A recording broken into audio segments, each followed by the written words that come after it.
Hi friends, welcome to Kavitha சமையல். இது Friday எடுத்த வீடியோங்க. ஃப்ரைடே வந்து ஒரு ஃபங்க்ஷனுக்காக மார்னிங் போயிருந்தேன். வந்துட்டு லஞ்ச் வந்து ரெடி பண்ணியாச்சுங்க. ஃப்ரைடே எங்கள் வீட்டில் என்ன லஞ்சுன்னு பார்க்கலாம் வாங்க. இந்த சுடி வந்து நான் வெஸ்ட் சைடில் வந்து எடுத்தது. நான் வீடியோ வந்து போட்டிருப்பேங்க.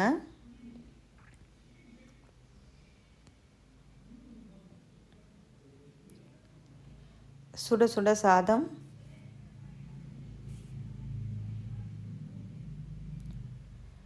உப்பு பருப்பு வந்து வச்சுருக்கேங்க.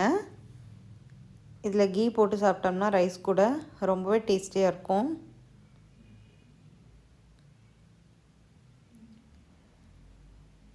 கோவக்காய் பொரியல் வந்து பண்ணியிருக்கேங்க. கோவக்காய் வந்து ஹெல்த்துக்கு ரொம்பவே நல்லது. நான் வீக்லி ஒன்ஸ் வந்து கோவக்காய் பொரியல் கண்டிப்பாக வந்து பண்ணிடுவேன். அதுக்கப்புறம் பருப்பு ரசங்க. சூப்பராக வந்து ரசம் வந்து ரெடி ஆகிட்டுருக்கு. இதுதான் எங்களோட ஃப்ரைடே லஞ்சுங்க. Okay friends, thank you.